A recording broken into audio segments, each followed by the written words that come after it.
Deep in the vaults of history, hidden among countless ancient manuscripts, lies one book so strange, so unsettling, that its very existence seems impossible. A massive tome, standing nearly 3 feet tall and weighing as much as a small child, bound in dark leather and filled with writings so mysterious, they've sparked whispers of supernatural origins for centuries. This is the Codex Gigas, better known as the Devil's Bible. Its name alone sends a shiver down the spine, but the true story behind this eerie manuscript is even more chilling than the legends suggest. Picture this: a single monk working in isolation supposedly penned every word of this colossal book in just one night. But here's the catch: according to the myth, he didn't do it alone. Desperate to meet an impossible deadline, he's said to have made a pact with the devil himself, trading his soul for the ability to complete the work in a single, supernatural sitting. And the evidence, a haunting full-page illustration of the devil himself, staring out from the parchment with eyes that seem to follow you across the room. But is this dark tale true, or is there another explanation buried within the pages of this medieval masterpiece? What makes the Devil's Bible so fascinating isn't just its ominous reputation, it's the real, tangible mysteries locked inside. A bizarre mix of sacred scriptures, medical formulas, and even exorcism rituals, all crammed together in one bewildering volume. Why would a single book contain such a strange combination of knowledge? Who was bold or desperate enough to create it? And perhaps most unsettling of all, what secrets might still be hiding in its ink-stained pages, waiting to be uncovered? This isn't just a book, it's a doorway into the shadows of the past, where history and legend blur into something far darker. So let's step inside if you dare. Standing taller than a medieval suit of armor and heavier than a fully grown golden retriever, the Codex Gigas isn't just a book. It's a physical behemoth that defies the imagination. Imagine lifting a volume that stretches 36 inches from base to spine, 20 inches across when opened wide, with pages so thick the entire stack measures nearly 9 inches deep. At 165 pounds, this isn't something you'd casually tuck under your arm. It's a two-handed, back-straining effort just to move it. To put that into perspective, it weighs more than the average medieval sword and shield combined. But the real jaw-dropper, the sheer number of animal hides sacrificed to create it. Historians estimate it took the skins of 160 donkeys, an entire herd, to produce enough vellum for its 310 surviving pages. That's enough leather to outfit a small village with shoes, and here's the kicker: this was no haphazard patchwork. Each page was meticulously scraped, stretched, and prepared to achieve a uniform thickness, a painstaking process that would have taken months before a single word was even inscribed. What's truly baffling is why anyone in the Middle Ages would have undertaken such a Herculean task. Most manuscripts from this era fit neatly into a scribe's lap, compact, portable, practical. But the Codex Gigas, it was built like a fortress of knowledge, demanding its own furniture just to be read. Some scholars think its size was intentional, a bold statement of prestige, meant to awe whoever laid eyes on it. Others whisper darker theories, that its dimensions were designed to contain something too vast, too dangerous for ordinary pages. After all, when you're dealing with a book rumored to hold both divine scripture and the devil's portrait, maybe you'd want a little extra room just in case. Among the darkest shadows of medieval folklore, one tale clings stubbornly to the Codex Gigas, a story whispered in cloisters and taverns alike. It tells of a Benedictine monk condemned to be sealed alive within a monastery wall for breaking his sacred vows. Facing this gruesome punishment, he makes a desperate bargain: complete a book containing all human knowledge in a single night or perish. As midnight passes, his quill flies across the parchment with inhuman speed. By dawn, the massive tome is finished, but the cost is etched in the book's very pages. For in one chilling detail, the legend claims truth: There, glaring from the parchment, is the devil's portrait, a permanent witness to their unholy deal. This rumor didn't emerge from nowhere. Medieval Europe trembled at the idea of demonic pacts, where even the holiest men might barter their souls for forbidden knowledge. Churches warned congregations about the dangers of curiosity, and manuscripts like the Codex Gigas, with its unsettling blend of scripture and occult texts, became lightning rods for suspicion. The tale weaponized those fears, transforming the book into a cautionary symbol.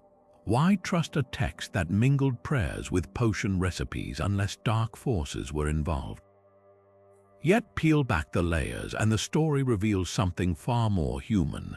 The monk's alleged crime, breaking his vow of silence, his punishment, a slow, suffocating death.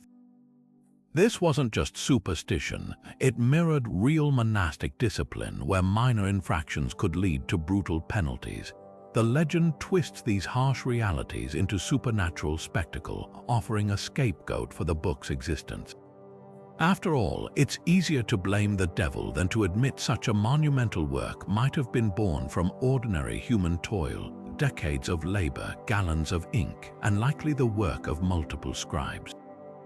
Modern analysis dismantles the myth further. The handwriting shows no signs of rushed work, just steady, meticulous strokes, the devil's famous portrait. It faces a depiction of the heavenly city, a deliberate balance of light and dark common in medieval art. Even the timeline defies the fable. Creating this much vellum alone would have taken months. But here's the twist. The legend persists because it speaks to something deeper than facts.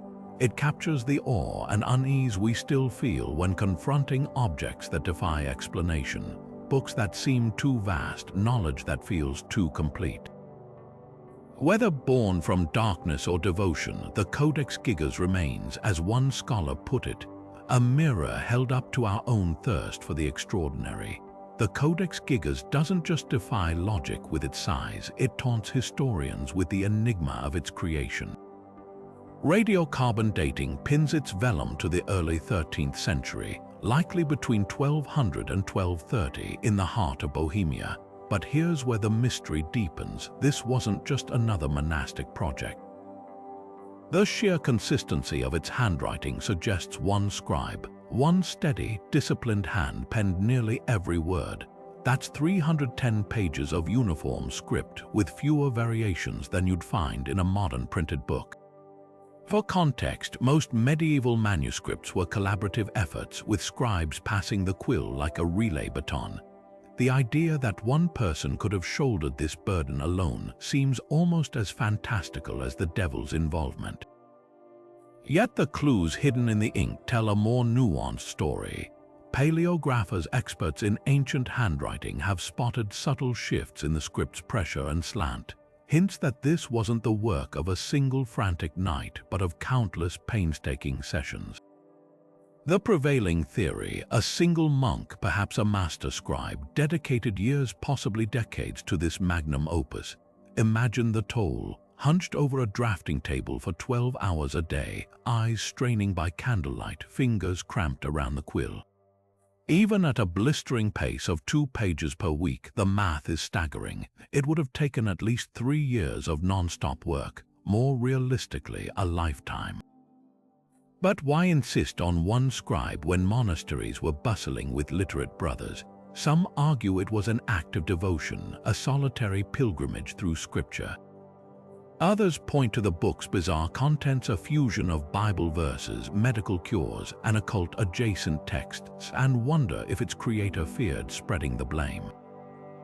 After all, mixing exorcism rituals with Hebrew incantations might have raised eyebrows even in the Middle Ages.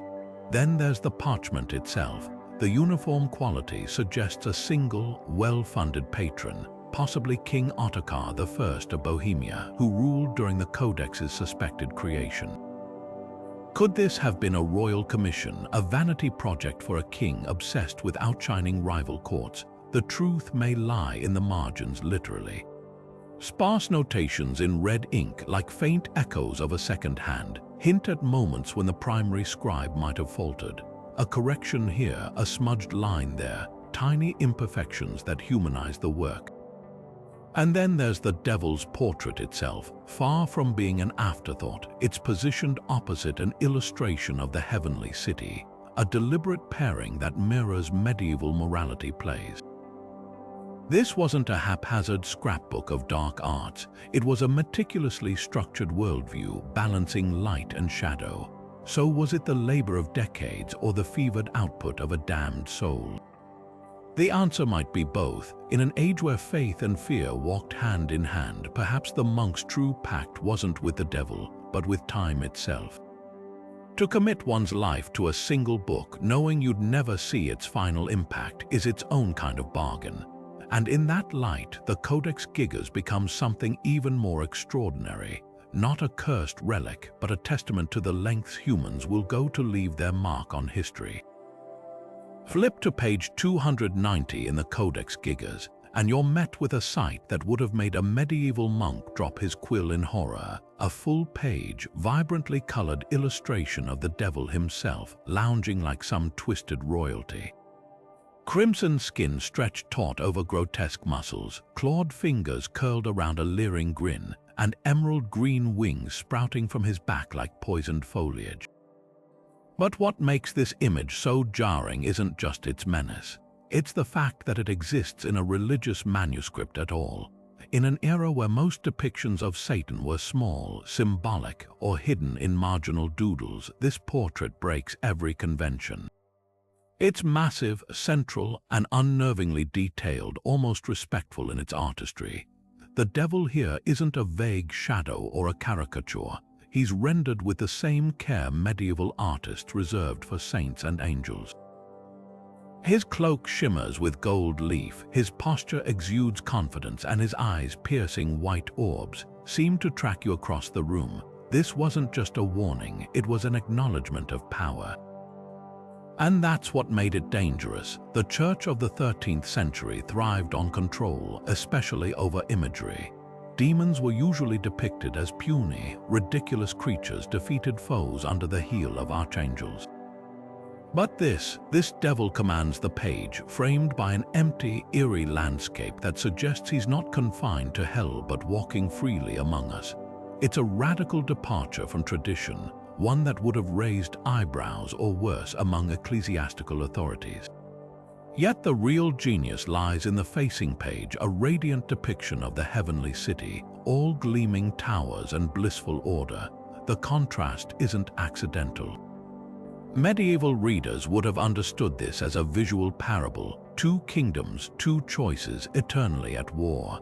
The devil's portrait isn't just shock value, it's part of a deliberate duality, a medieval before and after advertisement for salvation. Art historians note the devil's pose mirrors Christ in judgment, another deliberate subversion. Where Jesus raises a hand in blessing, the devil's claws splay in mockery. Even his green wings echo the verdant gardens of paradise, now twisted into something predatory. Every detail is a calculated inversion of holiness, a reminder that evil isn't always ugly, sometimes it's seductively polished. But here's the twist: the same hand that painted hell's monarch also illuminated saints and scripture. This wasn't vandalism, it was theology in pigment. The scribe wasn't glorifying the devil, he was auditing his allure, because to defeat an enemy you must first understand him. And in these facing pages, the Codex Gigas does something extraordinary. It gives the devil his due, then cages him between covers, a captured king in a book of light. The Codex Gigas doesn't just contain scripture, it's a chaotic library bound in a single volume, a mashup of texts that would make even the most open-minded medieval scholar pause. Turn past the devil's infamous portrait, and you'll find the entire Latin Vulgate Bible, painstakingly copied word for word. But then, without warning, the sacred gives way to the startling. Medical manuals detailing how to diagnose demonic possession alongside herbal cures for gout, Bohemian chronicles tracking royal bloodlines, and most jarring of all, pages ripped straight from occult handbooks like the Ars Notoria, a grimoire promising to bestow superhuman knowledge through angelic magic. This isn't just a book, it's a medieval fever dream of conflicting ideologies. Why cram such dissonant works together? One theory points to practicality. Monasteries functioned as medieval knowledge hubs, and scribes often compiled miscellanies, collections of useful texts bound for convenience. But the Codex Gigas is no haphazard scrapbook. Its contents are too deliberately organized, too carefully curated. The biblical texts are pristine, while the occult sections show signs of heavy use, their edges darken from frequent handling. Was this a secret toolkit for clergy navigating both piety and the supernatural underbelly of their era? Consider the Ars Notoria, a text that dances on the edge of heresy. Its rituals involve chanting divine names to harness angelic wisdom, a practice dangerously close to necromancy in the Church's eyes. Yet here it sits, snug between psalms and medical diagrams. Perhaps the scribe saw no contradiction. In a world where illness was blamed on demons and kings consulted astrologers, the line between science and sorcery was blurred. A priest might need to recite scripture 1 hour and perform an exorcism the next. Then there's the Chronicles, nestled among spells and sermons. They document Bohemia's history with eerie precision, including the destruction of a rival monastery. Some historians speculate this was propaganda, a boastful record commissioned by a victorious king. Others see it as a warning, a reminder that even holy walls could crumble without vigilance. The medical texts deepen the puzzle. Herbal remedies share space with charms against witchcraft, suggesting the scribe viewed both as equally valid defenses against suffering. One passage instructs how to treat a fever with willow bark. Another describes detecting a witch by the weight of her shadow. To modern eyes, it's nonsense. But in the 13th century, it was all part of the same battle against forces seen and unseen. This bizarre collage reveals a mindset foreign to our categorizations. The medieval world didn't compartmentalize knowledge into science and superstition. Truth was a single, tangled tapestry, woven with threads of faith, folklore, and fledgling empiricism. The Codex Gigas might have been an attempt to capture that totality, a mirror reflecting a universe where the devil could stare back from the same page as the divine. Beneath the surface of the Codex Gigas' weathered pages lies a hidden wound, 8 carefully removed leaves, their absence only revealed under ultraviolet light's ghostly glow. These weren't accidental losses from time or wear. The cuts are precise, surgical, betraying the hand of someone determined to erase specific knowledge from history. Forensic analysis of the parchment stubs suggests the excisions happened centuries ago, likely while the book still resided in a monastic library. But what secrets were so dangerous that even a tome already branded as the Devil's Bible needed further purification? The answer may lie in the gaps between surviving texts, right where the Ars Notoria, that controversial manual of angelic magic, abruptly jumps from ritual instructions to final prayers. The missing pages would have fit perfectly. Medieval book censors often targeted this very grimoire, particularly its Notoria spells claiming to bestow instant mastery of subjects like mathematics or law through divine intervention. To the Church, such promises reeked of heresy. Why pray for years when a few whispered invocations could make you fluent in Hebrew or philosophy overnight? It was a shortcut to enlightenment too seductive and too subversive to tolerate, but who wielded the knife? One theory points to the Benedictines themselves. In the 1500s, as Protestant reformers attacked Catholic superstitions, monasteries purged their libraries of anything that might fuel accusations of witchcraft. A spellbook sandwiched between Bible passages would have been prime for removal, yet the cuts lack the haste of panic. They're too neat, too deliberate. This suggests a colder calculation, not hiding evidence but controlling knowledge. Another clue emerges from the remaining text's marginalia. Next to surviving Ars Notoria passages, faint charcoal marks, likely censorship guidelines, circle phrases like "invoke the celestial hierarchies." Someone was methodically screening every line. The 8 missing pages probably contain the most potent rituals, ones where divine and demonic blurred beyond distinction. The irony is palpable. A book already feared for its devil's portrait was deemed still too dangerous in its uncensored form. Those 8 pages might have held spells to see through lies, commands to bend angels to one's will, precisely the power a medieval clergy would want to reserve for themselves. Their removal isn't just censorship, it's a silent confession of how much the Church feared the very magic it claimed to disdain.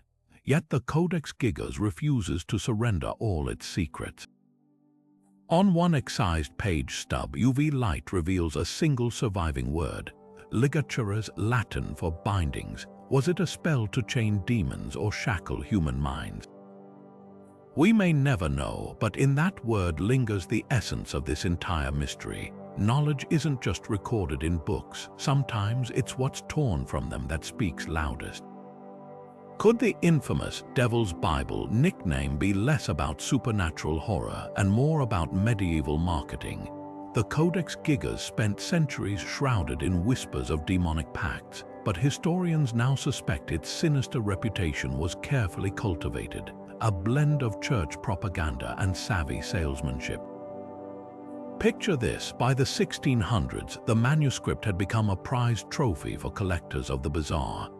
What better way to inflate its value than to lean into the chilling legend of its creation? A book rumored to contain actual devilish magic would command far higher prices than just another oversized Bible. Yet the Church may have planted those seeds long before. In an era when literacy was power, controlling access to knowledge was crucial. A manuscript blending orthodox scripture with occult texts posed a problem. It defied easy categorization. So what if clergy exaggerated its dangers to dissuade the curious? Suddenly, the Codex wasn't just controversial, it was cursed. Monks telling late-night stories about its haunted origins created a perfect deterrent. Why risk damnation by reading forbidden passages when the devil himself might be watching from page 290? The timing adds weight to this theory. The Devil's Bible moniker only gained traction after the Protestant Reformation, when the Catholic Church was desperate to discredit rival faiths. A book allegedly tainted by demonic intervention could symbolize the dangers of straying from sanctioned teachings. Even the portrait's placement feels intentional. Flipping from heavenly splendor to hellish grin served as a visceral warning. Knowledge without church approval leads only to darkness. But here's the twist. Forensic analysis reveals the devil's image was added later, possibly decades after the original text. Was this a medieval rebranding effort? A way to spice up an aging manuscript's appeal? The Church wasn't above using shock value after all. Gothic cathedrals brimmed with grotesques and helmet carvings to keep congregations in line. The Codex's terrifying illustration may have been Europe's first viral horror story, a relic turned into a cautionary tale, yet the joke might be on us. Modern scholars note the devil's portrait isn't even the most subversive element. It's the Ars Notoria spells, with their promise of instant enlightenment, that truly threatened the establishment. By letting the legend focus on a cartoonish villain, the real heresy hiding in plain sight stayed overlooked for centuries. The Devil's Bible label wasn't just a warning or a sales pitch, it was the ultimate misdirection, a smokescreen for the truly dangerous ideas buried in its pages. Holding a quill over the Codex Gigas parchment today, you wouldn't just smell aged leather, you'd catch the metallic whisper of iron gall ink, the same corrosive brew that gave medieval manuscripts their indelible bite. Modern spectrographic analysis reveals this wasn't ordinary ink. It was a medieval chemical weapon, mixing iron sulfate with tannic acids from oak galls to etch words into parchment like scars. Yet what truly unsettles researchers are the vibrant reds splashed across its pages, vermilion pigment so potent, it outshines even the devil's crimson skin. These scarlet hues, derived from cinnabar mined deep in Spanish hills, weren't just decorative, They were alarm bells, because in the Middle Ages, red ink wasn't merely expensive. It was sacred, taboo, and sometimes, according to whispers, literal blood. Rumors swirl that certain passages in the Codex Gigas were penned in blood ink, a concoction blending sanctified chrism with the scribe's own vitae. Forensic tests disprove this. The reds are pure cinnabar, but the myth persists for good reason. Medieval ritual often blurred the line between sacrament and sorcery. Monks pricked their fingers to sign parchment in blood wax seals. Scribes occasionally mixed holy water with ink to baptize their work. In this context, the Codex's vermilion takes on eerie significance. Flanking the devil's portrait, it highlights condemnations of witchcraft like a spiritual highlighter pen. To the medieval eye, that red wasn't just pigment, it was a flaming sword separating divine text from infernal imagery. But here's the twist. Science reveals the real horror lurking in these pages. Iron gall ink, while standard for its era, carries a self-destructive curse. Over centuries, its acids eat through parchment like termites through wood. The Codex's blackened letters are now slowly cannibalizing themselves, leaving behind ghostly voids where scripture once stood. Meanwhile, the vermilion reds remain stubbornly vivid, a visual metaphor for how superstition outlives faith. Perhaps that's why the blood ink legend endures. In a book balancing salvation and damnation, people crave tangible evidence of sacrifice. If the scribe didn't literally bleed onto the page, he certainly poured his life into it. The iron gall's slow decay mirrors his vanished labor, while those lurid reds, untouched by time, still scream their warnings across 8 centuries.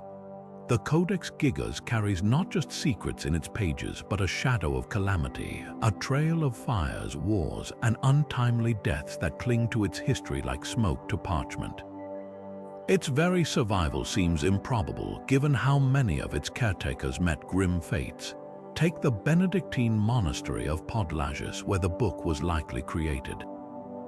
By the early 13th century, the monastery lay in ruins, its monks scattered by political upheaval. Coincidence, perhaps, but then the pattern repeats. In 1295, the Codex found refuge at the Sedlec Abbey, only for the entire complex to be torched during the Hussite Wars centuries later. Miraculously, the book survived, hauled to safety by monks who swore its leather binding remained cool to the touch even as flames licked the shelves around it. Then there's the bizarre tale of Emperor Rudolf II, the occult-obsessed ruler who added the Codex to his collection of cursed artifacts in the late 1500s. His reign ended in deposition and madness, his court overrun by alchemists and astrologers whispering that the Devil's Bible had cursed his lineage. But the most chilling episode came in 1648, when Swedish troops looted Prague Castle amidst the 30 Years' War. Among their plunder was the Codex, snatched as a trophy for Queen Christina. Within months, her court descended into scandal, accusations of heresy, her abrupt abdication, and her flight to Rome under the cover of night. The book, meanwhile, vanished into the royal library, where librarians noted an unsettling trend. Those who handled it frequently met with accidents. One archivist reportedly tumbled down a staircase after cataloging its pages. Another died of a sudden fever. Skeptics argue these events reflect the chaos of medieval and early modern Europe, an era where war and disease were constants, not curses. Yet it's hard to ignore how often disaster followed the Codex. Even its modern guardians aren't immune. In 1970, a fire broke out at the National Library of Sweden, where the manuscript now resides. While other treasures burned, firefighters found the Codex Gigas untouched, sealed in a steel cabinet that had warped from the heat but left its contents pristine. Science offers explanations, of course. The book's size made it a priority for rescue. Its sturdy binding resisted decay. But in a world where perception shapes reality, the Codex's reputation as a cursed object has taken on a life of its own. Whether by chance or design, its history reads like a medieval morality play, a warning about the cost of coveting forbidden knowledge. After all, when a book survives 8 centuries while its keepers fall one by one, it's only human to wonder, are we reading it or is it reading us? The 30 Years' War was a storm that reshaped Europe, a swirling chaos of battles, betrayals, and broken kingdoms. And in 1648, as Protestant and Catholic armies clashed across the continent, a small detachment of Swedish soldiers pushed into Prague Castle. Their mission, to strip the heart of Bohemia bare. Among the glittering relics seized that day, gold chalices, jeweled crowns, ancient manuscripts, one prize stood out: the Codex Gigas, hauled from its royal vault like a captured beast. The Swedes called it war booty, the Bohemians called it theft, but neither side could have guessed this massive manuscript's journey was only beginning.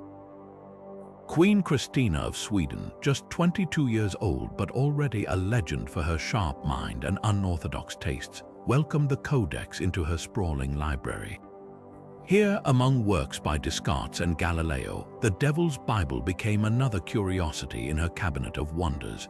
Christina wasn't just a collector, she was a provocateur, a ruler who'd later shock Europe by converting to Catholicism and abdicating her throne. Some historians whisper she was drawn to the Codex's heretical aura, its blend of scripture and sorcery mirroring her own rebellious spirit, yet the book's stay in her court was brief. Within years, as her reign crumbled under scandal, the Codex vanished into the royal archives, locked away like a forbidden secret. But why did Sweden keep it? The answer lies in the politics of prestige. 17th century Europe measured power not just in armies but in cultural trophies. Possessing the largest surviving medieval manuscript was a bragging right, proof that Sweden, once a backwater kingdom, now stood among Europe's elite. The Codex became a national heirloom, displayed sparingly to dazzle diplomats and intimidate rivals. Yet even as Sweden celebrated their prize, Prague never forgot the loss. For centuries, Czech scholars petitioned for its return, arguing it was stolen patrimony. Sweden countered that without their care, the book might have been lost to time, a debate that still simmers today in academic circles. Modern Stockholm guards the Codex Gigas with near-religious reverence. Housed in the National Library's climate-controlled vault, it's treated less like a book and more like a relic. Fewer than a dozen people have touched its pages in the last 50 years. Its public appearances are rare, drawing crowds willing to wait hours for a glimpse under bulletproof glass. Yet the irony is delicious. A manuscript once feared for its demonic ties now sits under spotlights, its portrait of the devil admired as a masterpiece of medieval art. Sweden may call it a national treasure, but the Codex Gigas remains something far stranger. A prisoner of history, a trophy of war, and a silent witness to the whims of power across 8 turbulent centuries. In 2017, the National Library of Sweden embarked on a mission akin to medieval alchemy, transforming the fragile pages of the Codex Gigas into a form that could defy time itself. The challenge: this 800-year-old behemoth couldn't simply be tossed under a scanner like a modern paperback. Its sheer weight, 165 pounds of strained parchment and crumbling ink, demanded a conservation effort as meticulous as the original scribe's work. Enter a climate-controlled chamber where humidity levels were adjusted with the precision of a Swiss watch. Too dry, and the vellum would crack like ancient pottery. Too damp, and iron gall ink's corrosive acids would bleed through the fibers like a slow-moving plague. Conservators worked in gloves, their breaths measured to avoid introducing moisture to pages already locked in a silent battle with decay. Even the act of turning a folio became a calculated risk. One wrong move, and a flake of vermilion pigment might drift away forever, taking with it a fragment of medieval thought. But the true marvel wasn't just preserving the physical book, it was capturing its essence without touching it at all. High-resolution multispectral imaging revealed words faded to near invisibility, their iron gall ink now ghostly whispers on parchment. Ultraviolet light exposed erased marginalia, hints of long-lost annotations that might have explained why certain passages were deemed dangerous enough to censor. And then came the digitization, a robotic cradle supporting the codex like a patient on an operating table, its robotic arm gently lifting each page while cameras snapped images at resolution so sharp they could pinpoint individual animal hairs in the vellum. The result, a virtual Codex Gigas accessible to anyone with an internet connection, a democratization of knowledge that would have horrified its original monastic keepers. Scholars in Tokyo can now scrutinize the devil's portrait for brushstrokes invisible to the naked eye. Linguists in Buenos Aires trace the scribe's handwriting quirks without booking a flight to Stockholm. Yet the original remains under lockdown, its aging slowed but unstoppable, a reminder that even our best technology can only delay, not defeat, the relentless march of time. What's striking is how these modern methods echo medieval practices. The scribe used the finest materials to ensure longevity. Today's conservators employ climate control. He mixed durable inks. We deploy spectral imaging to outwit their corrosion. In a way, the Codex's survival has always depended on the cutting edge of its era, whether that's 13th century parchment prep or 21st century digital Chinese letter. The difference, now when future generations whisper about the Devil's Bible, its secrets will remain legible long after the last parchment flake turns to dust. Between the precise Latin script of the Codex Gigas, another language whispers one of hastily sketched faces peering from margins, a tiny kneeling monk drawn in profile, even what appears to be a crude hand giving the medieval equivalent of the middle finger. These aren't careless doodles, they're psychological fingerprints left by a scribe working in the flickering candlelight of solitude. While the main text claims divine inspiration, the margins betray something far more human: boredom, frustration, maybe even creeping madness. Take the recurring motif of disembodied heads, some grinning, others grimacing, that pop up like spectral bystanders along the edges. Art historians recognize these as cephalophores, a common medieval trope of severed heads symbolizing martyrdom. But here's the oddity: they're clustered near passages about King Nebuchadnezzar's madness in the Book of Daniel. Was the scribe drawing parallels to his own isolation? Studies of monastic life reveal that prolonged solitude could trigger hallucinations known as the hermit's sickness. Those floating heads might be more than decoration. They could be silent screams from a mind fraying under the weight of endless transcription. Then there's the kneeling monk sketched beside a psalm about weariness. His posture mirrors the proskynesis pose of absolute submission, yet his face, barely more than 2 dots for eyes and a slashed mouth, radiates exhaustion rather than piety. The detail is haunting because we know the physical toll of creating the codex: the hunched spine, cramped fingers, eyes strained from months in dim light. This tiny figure isn't just a doodle, it's a self-portrait of endurance. But the real enigma lurks near the medical texts, a series of in-kai blots that, when magnified, resolve into alchemical symbols. One resembles the signum diaboli, a serpentine sigil medieval apothecaries used to mark poisons. Another mirrors the astrological glyph for Saturn, the planet associated with melancholy. Were these secret annotations for dangerous cures, private musings on the scribe's declining mental state? The positioning suggests intentionality. They're too consistent to be accidental spills. Most controversial is the cluster of markings near the Ars Notorias incantations. Beneath ultraviolet light, faint charcoal underdrawings emerge, overlapping circles resembling the clavis inferni, Hell's Key, and a stick figure drawing of a hanged man. Both appear in later grimoires as protective wards against summoned spirits. Did the scribe believe these spells held real power, or was he mocking them?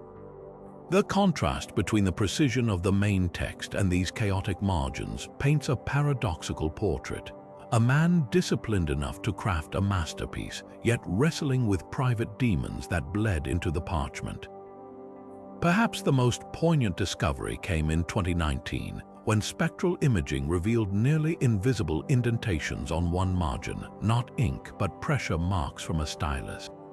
Enhanced scans showed they formed letters, ora pro me, pray for me, not a cry for divine help but a plea for human remembrance. After centuries of speculation about demonic pacts, the scribe's deepest secret turns out to be heartbreakingly simple. He wasn't bargaining with the devil, he was begging future readers to see not just the book, but the man behind it. One of the most staggering facts about the Codex Gigas isn't its size or eerie illustrations, it's the eerie consistency of its handwriting. At first glance, the script flows with such uniformity that it feels mechanical, as if stamped onto the parchment rather than painstakingly drawn by human hands. Modern paleographers, specialists in ancient handwriting, have scrutinized every curve and stroke, and their conclusion seems ripped from legend. This massive manuscript appears to be the work of a single scribe. But how could one man possibly produce such a monumental text without his hand cramping into oblivion or his style drifting over time? The answer might rewrite what we know about medieval collaboration.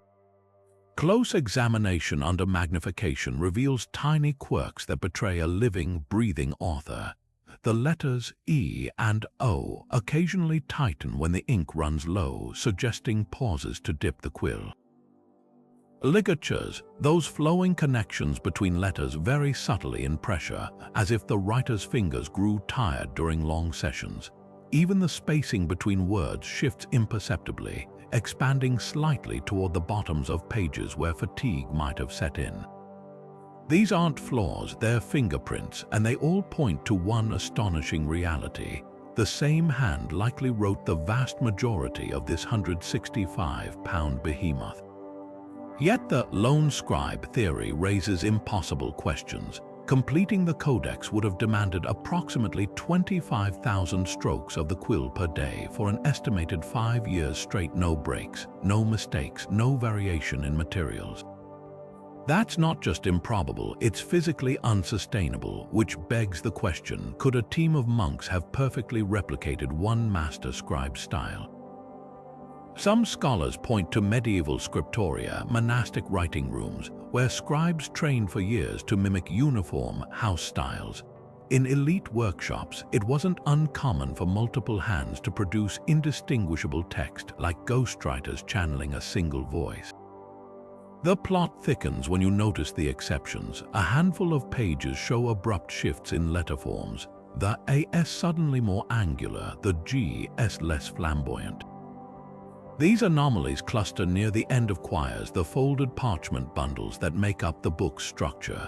This suggests replacement scribes stepping in when the primary writer reached a breaking point, their hands close but not perfect matches. Even more telling, red ink corrections sprinkled throughout, likely by a supervisor overseeing the work. Perhaps the truth lies between the lines. The Codex Gigas might represent the ultimate medieval group project, one master scribe setting the standard, with apprentices filling gaps under his exacting eye. Their collective discipline created an illusion of singularity, a testament to monastic devotion where individuals vanished into the work. Or maybe there's a darker explanation buried in those steady, unbroken strokes. Some historians speculate the primary scribe wasn't just skilled, he was coerced, forced to write under threat of punishment until his hand moved with mechanical precision. Either way, the handwriting isn't just a technical marvel, it's a silent confession of unimaginable toil, written not in ink but in the very fibers of the parchment itself. Tucked between exorcism rites and biblical psalms, the Codex Gigas hides a feature that seems bizarrely out of place. A detailed Bohemian lunar calendar, complete with eclipse predictions scribbled in meticulous crimson ink. At first glance, these charts look like misplaced scientific notes in a book otherwise brimming with the supernatural. But in the 13th century, astronomy and astrology were inseparable twins, and tracking the moon's phases wasn't just about marking time, it was about divining the will of the cosmos. These lunar tables weren't mere farmers' almanacs. Each entry correlates with significant feast days, suggesting monks used them to schedule religious observances. A full moon on Easter that demanded adjustments to liturgy, a solar eclipse during Lent. To medieval minds, that wasn't coincidence, it was celestial commentary. The scribe even annotated certain dates with cryptic symbols resembling astrological sigils, hinting at a belief that heavenly bodies influenced earthly events far beyond crop cycles. Then there's the eclipse predictions. Modern astronomers have verified their startling accuracy, proving the scribe had access to sophisticated Arabic or Byzantine astronomical texts. But here's the twist: these calculations appear alongside spells to ward off moon sickness, a medieval term for epilepsy believed to flare under lunar phases.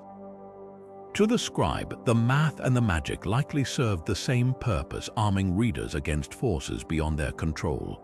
The calendar's most chilling feature hides in plain sight: a series of dates circled in iron gall ink, all corresponding to documented plagues or battles in Bohemian records. Was this hindsight or prophecy? Some marginal notes suggest the latter, with phrases like "Caelum terram monstrat," "the sky shows the earth," scrawled beside eclipses that preceded invasions. In an age where comets heralded doom and blood moons signaled divine wrath, these charts weren't just tools, they were translations of God's encrypted warnings. Yet the real revelation lies in what's missing. The calendar stops abruptly in 1230, decades before the book's likely completion. Was the scribe interrupted, or did they fear recording events yet to unfold? One damaged folio near the calendar's end bears a single legible word: tenebrae, darkness. Whether it refers to an eclipse, an omen, or something more personal, we're left staring into the same abyss medieval monks once did, where science and superstition collide, and the heavens whisper secrets we've yet to fully decipher. Hidden among the Codex Gigas' biblical passages lie medical remedies that would have made any medieval bishop clutch his rosary: spells against epilepsy, calling upon archangels one moment and whispering to herb spirits the next. These healing incantations are palimpsests of belief, where Christianity's ink barely covers older pagan stains. Take the remedy for moon sickness, a term medieval Europe used for seizures believed to flare under lunar phases. The scribe instructs the sufferer to clutch a jasper stone while reciting Psalm 68, then to brew a potion of liverwort and dog's mercury. But the kicker comes next: speak these words as the waning moon crosses Mercury's path. That's not scripture, it's celestial magic smuggled into sacred text. The Church officially condemned such practices as heresy, yet the Codex proves their tacit acceptance. Why? Because medieval life was a battlefield where faith often surrendered to desperation. When plague struck or children writhed with fever, even devout priests reached for remedies that predated Christ. The book's epilepsy cures mirror Germanic charms, invoking Woden to bind, the fiend that shakes men's limbs, repackaged with St. Michael subbing for the pagan god. The ingredients tell the same story: vervain, once sacred to druids as tears of Isis, now blessed by the Virgin's touch; mistletoe, Odin's resurrection symbol, rebranded as the cross's berry. This syncretism wasn't accidental. Folk healers transitioning to monastic life likely smuggled their craft into scriptoria, knowing illiterate villagers wouldn't abandon trusted cures overnight. The Church pragmatically turned blind eyes so long as pagan elements wore Christian disguises. A spell to cure boils begins with "in nomine Patris" before invoking a green man of the woods to draw out corruption. Another against nightmares mimics baptismal rites while secretly using iron nails, a relic of pre-Christian aversion to nightwalkers. The real scandal lies in what wasn't censored. While the Church purged overt invocations of Thor or Freya, it tolerated coded references. A plague remedy directs sufferers to circle a church 3 times, as Elijah did, a biblical veneer over a ritual mirroring Germanic solar processions. Even the infamous Devil's Portrait may serve this duality. medieval commoners still feared entities like the Alpine Pachta or Slavic Morana, and recasting them as Satan allowed the church to co-opt folk terror while stamping it with orthodox approval. Yet traces of rebellion linger. Next to a spell for safe childbirth, someone later scribbled in faint red, "God made herbs before priests." Whether monk, midwife, or heretic, the message is clear. Faith heals souls, but sometimes you need older magic to save the flesh. The Benedictine monks of Podlages didn't pour their resources into the Codex Gigas just to pass the time. This was a weapon of soft power disguised as scripture. In the 13th century, when heresies like the Cathars and Waldensians were challenging church authority, a book of this magnitude sent an unmistakable message. True knowledge resided with Rome, and it came in sizes too colossal to ignore. Picture rival priests arriving with their modest gospels, only to be dwarfed by this leather-bound leviathan cracking open like the jaws of orthodoxy itself.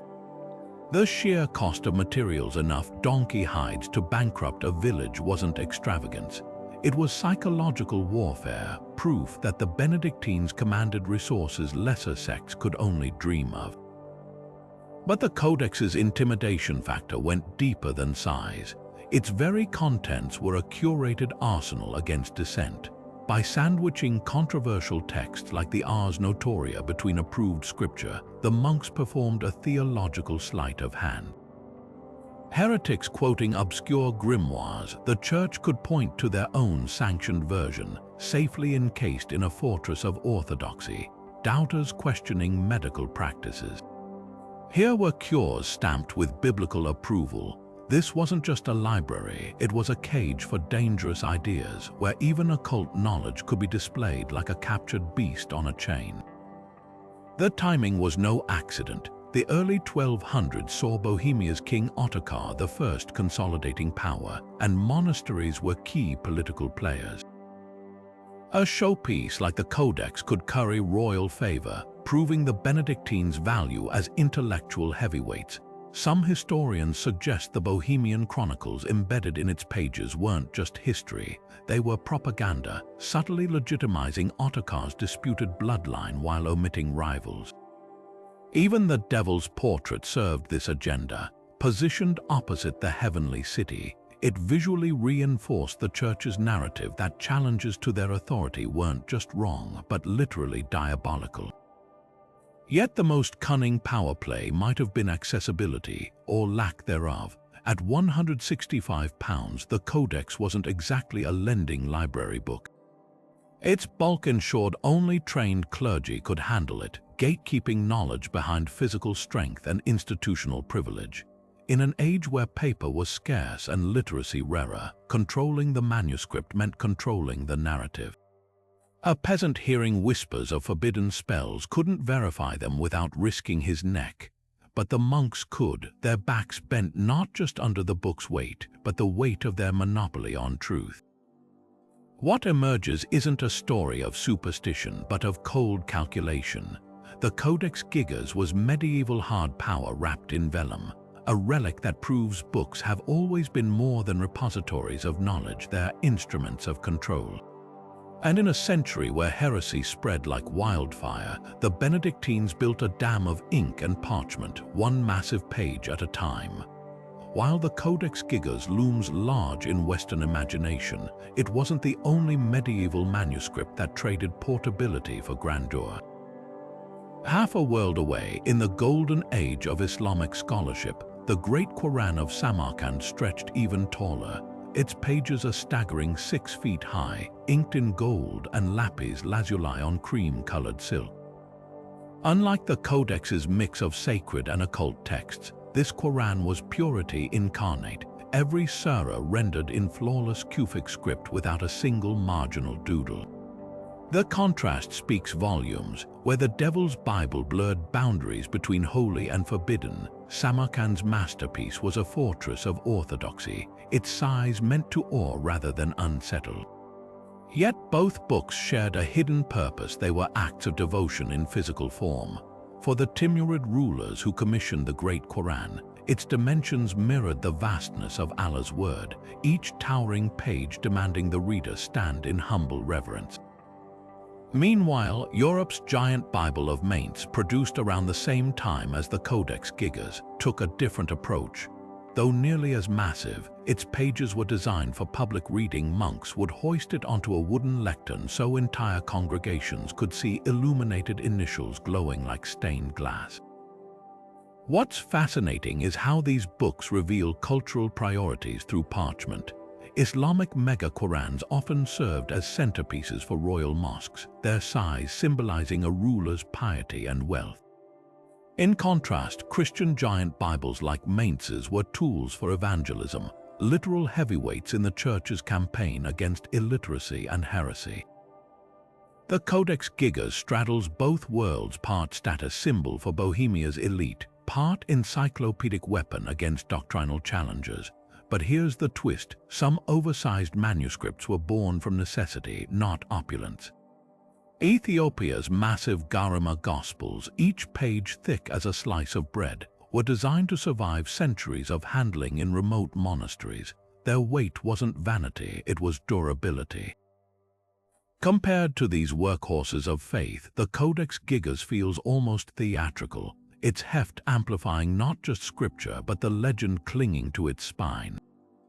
Whether displayed as celestial billboards or wielded like doctrinal broadswords, these giant books prove one thing: when knowledge becomes too big to carry, it transforms into something too powerful to ignore. Modern science has peeled back the Codex Gigas' mythic veneer, revealing truths more fascinating than fiction.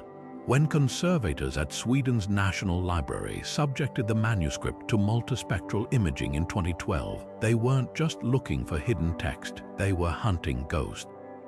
Rumors had swirled for centuries that the book's dark binding was made of human skin, a macabre trophy from the scribe's alleged Pact.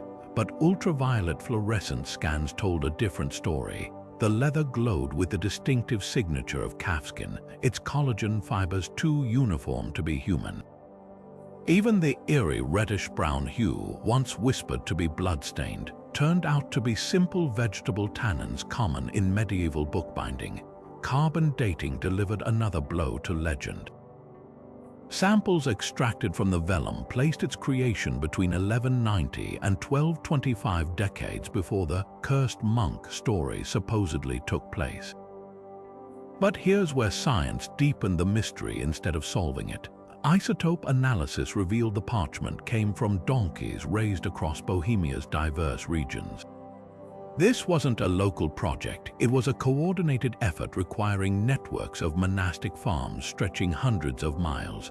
How did a single monastery command such resources? The data suggests royal patronage, yet historical records show no obvious sponsor. Then came the ink analysis, a revelation that read like a medieval crime scene report. X-ray fluorescence spectroscopy detected traces of copper and zinc in the red pigments, ingredients typical of premium vermilion. But the black iron gall ink held a surprise: unusually high sulfur content, a hallmark of Bohemia's silver mines. This wasn't just any ink, it was luxury grade, the kind reserved for royal decrees. Yet the scribe used it liberally, as if supply were endless, another clue pointing to inexplicable funding. Most startling were the spectral imaging discoveries. Beneath the devil's portrait, faint underdrawings emerged, not the expected charcoal sketches, but pounced outlines transferred from another surface. This proved the image wasn't spur of the moment demonic inspiration. It was a carefully planned composition, traced like a master artist's workshop project. Even more telling, the red pigment surrounding the devil matched that used for holy feast days in the calendar section. Far from being a cursed afterthought, the infamous illustration was integrated into the book's visual theology from the start. Yet some enigmas resisted technology's touch.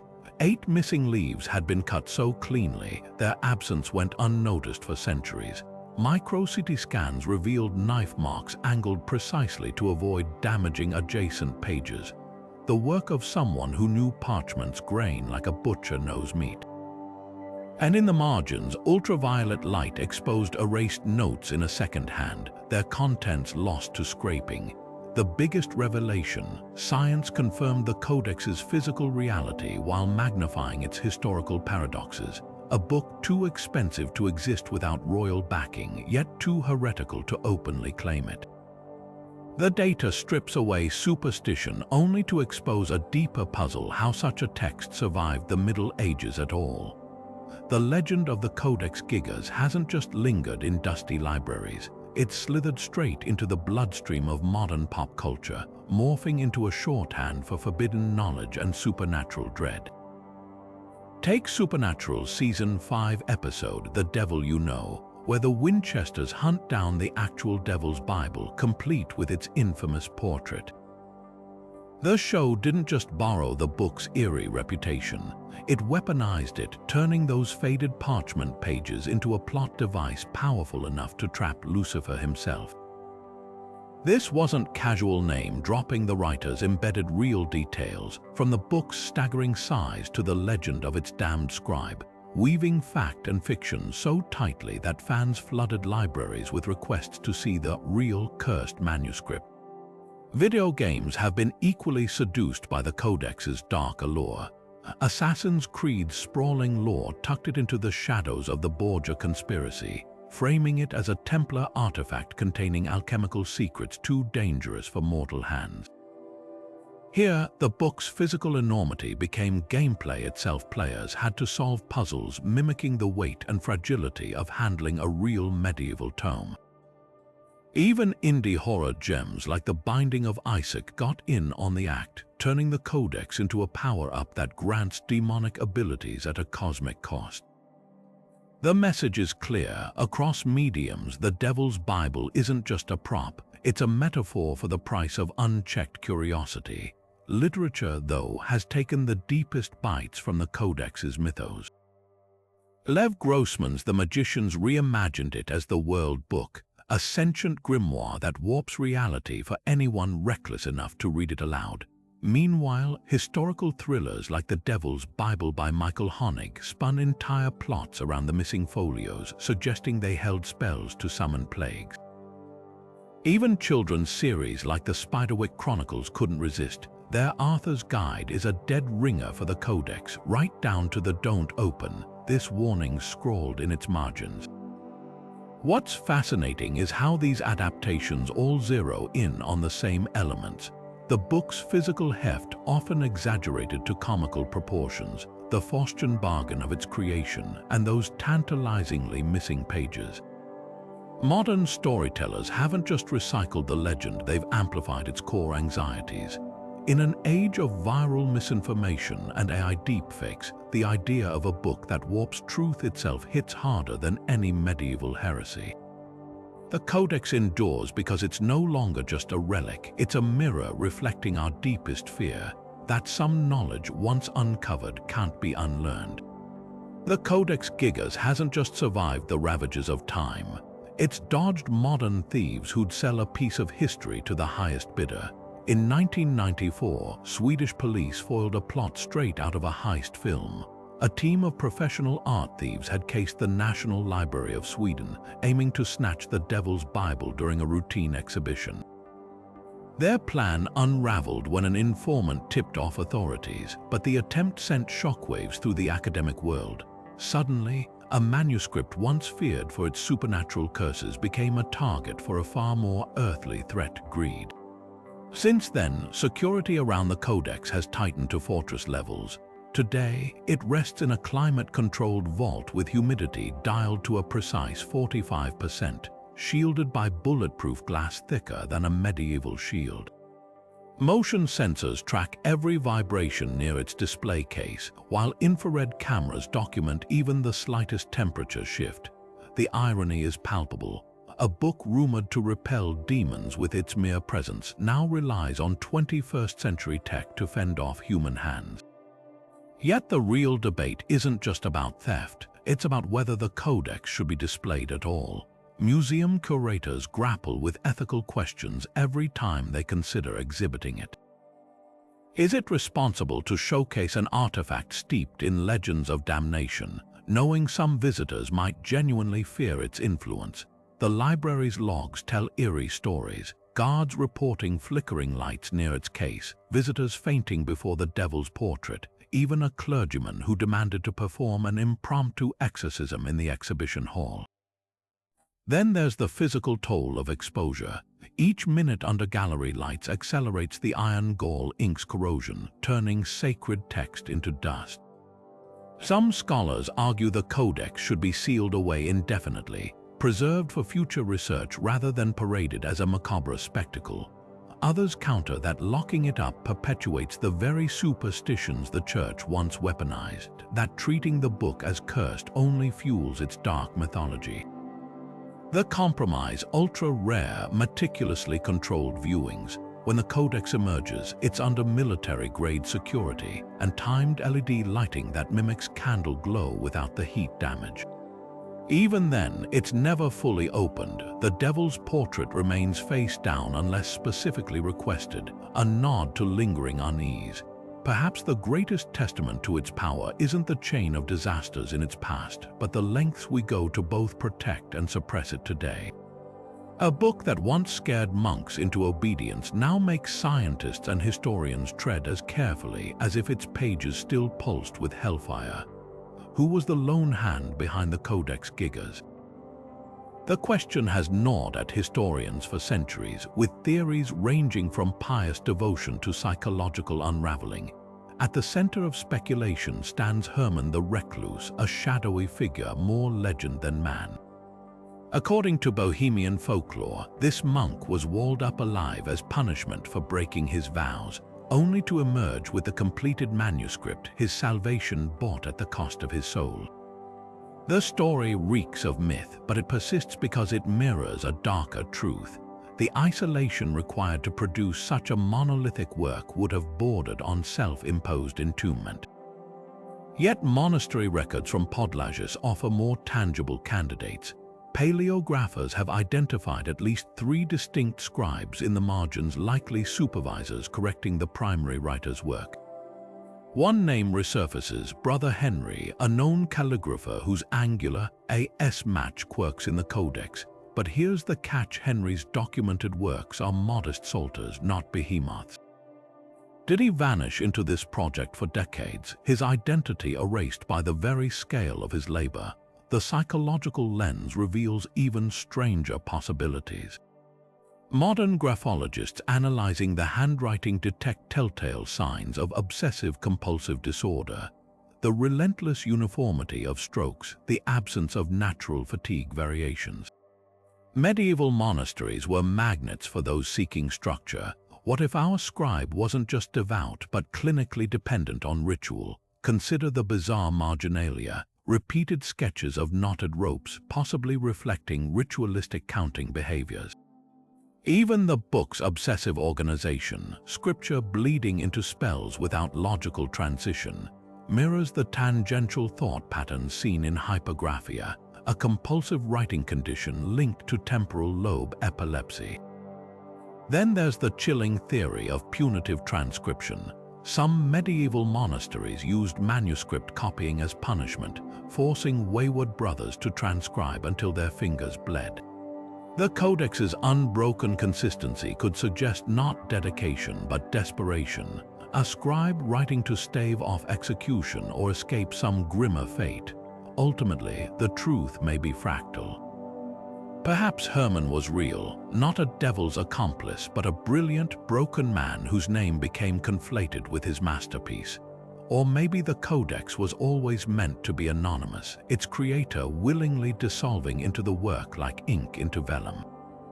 What remains is the handwriting itself, a mind's blueprint frozen in iron gall, confessing nothing but its own inexhaustible endurance. The survival of the Codex Gigas through centuries of church purges poses a tantalizing paradox. How did a manuscript rumored to be crafted with the devil's aid escape the flames of the Inquisition?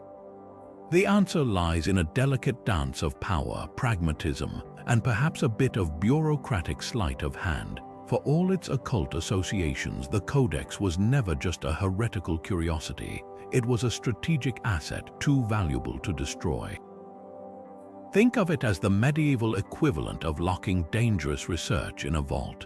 The church couldn't risk its secrets falling into the wrong hands, but they also couldn't bring themselves to obliterate such a monumental repository of knowledge. One theory points to the book's sheer utility. Beyond its infamous devil's portrait, the Codex contained an unmatched compilation of scripture, medical texts, and historical records, many unavailable elsewhere. In an era where books were rare and literacy was guarded by the clergy, burning such a volume would have been like torching a library. There's evidence that select passages were used as references for exorcisms and diagnoses, with monks quietly consulting its pages while publicly denouncing its darker elements. The church's stance might have been one of controlled access. Better to keep the devil's Bible under lock and key than to let it circulate in fragments, where its more controversial contents could spread unchecked. Then there's the matter of patronage. The Codex's lavish materials, premium vellum, costly vermilion ink, suggest royal backing, likely from Bohemia's King Ottokar I. Destroying it wouldn't just erase knowledge, it would insult a powerful ally. Historical records hint at a behind-the-scenes bargain. The church turned a blind eye to the book's eccentricities in exchange for political support. This wasn't unique. Medieval rulers often sponsored religious works to burnish their reputations, and the Codex, with its blend of piety and enigma, was a perfect showpiece.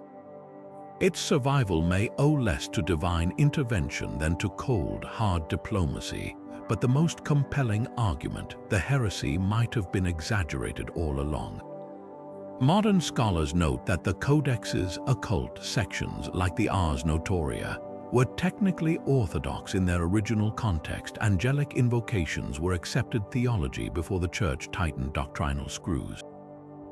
By the time these practices fell out of favor, the book was already a relic, its controversial bits fading into obscurity beneath its sheer physical grandeur. The devil's portrait, far from being an act of blasphemy, was a standard moral contrast in medieval art, a visual sermon on the consequences of sin. The real miracle isn't that the Codex survived. It's that the church recognized its dual nature, a book dangerous enough to control but too culturally significant to erase. In the end, the same institution that fueled its demonic reputation also ensured its preservation, proving that even in the Middle Ages, power wasn't just about what you destroyed, it was about what you chose to keep.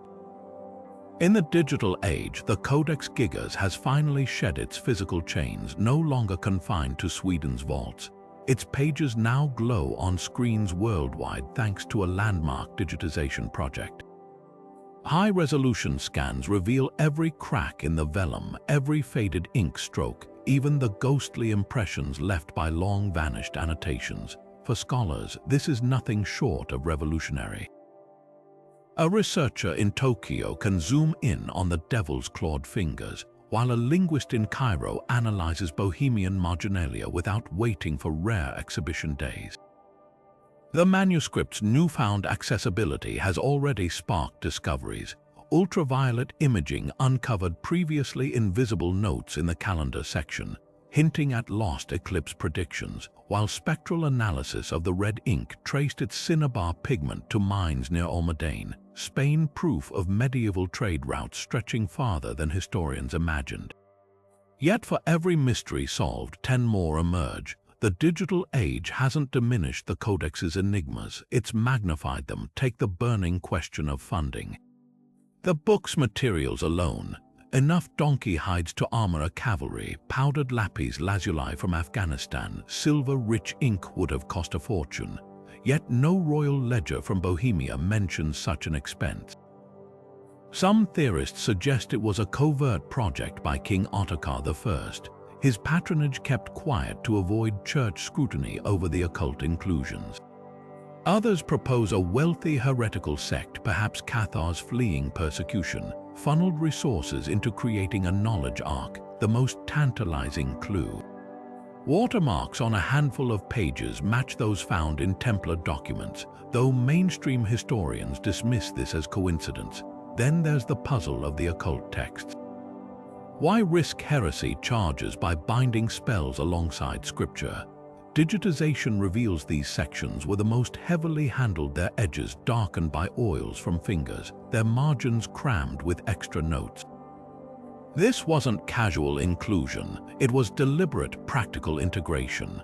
New linguistic analysis suggests the Ars Notoria passages weren't copied verbatim from existing grimoires but adapted, sanitized even, with divine names inserted where pagan invocations once stood. The scribe wasn't just compiling, they were baptizing forbidden knowledge, smuggling it into orthodoxy's fold. But the greatest revelations may still lurk in the shadows. Those 8 missing leaves, excised with surgical precision, have left jagged edges visible in 3D scans. Recent multispectral imaging detected traces of iron gall ink on the stubs, words beginning with invoco, I invoke, and ligabis, you will bind. Are these fragments of a spell too dangerous to preserve, or was the real secret political? Some scholars now suspect the removed pages contained a chronicle of Ottokar's disputed lineage, erased by a later ruler rewriting history. As technology advances, so do the tools to probe deeper. AI-powered paleography is reconstructing erased marginalia, while neutron imaging might one day reveal text hidden beneath layers of pigment. The Codex Gigas, once a prisoner of its own bulk, now exists in a quantum state, simultaneously preserved and endlessly interrogated. Its digitization hasn't just opened the book, it's unleashed the questions coiled in its parchment like sleeping serpents. And in that way, perhaps the old monks were right all along. Some knowledge really does come with a price. After centuries of scrutiny, the Codex Gigas still refuses to surrender all its secrets. Was it a monk's desperate bargain with the dark, or a lifetime of devotion etched into parchment, a royal vanity project, or a covert archive of forbidden knowledge? The line between medieval piety and heresy blurs in its pages, where sacred psalms rub shoulders with spells and the devil's grin stares down celestial cities. Every answer unearthed only spawns new questions. Who wielded the knife that excised those 8 mysterious leaves? Why does a book of such staggering ambition bear no patron's name, no scribe's signature, just whispers and shadows?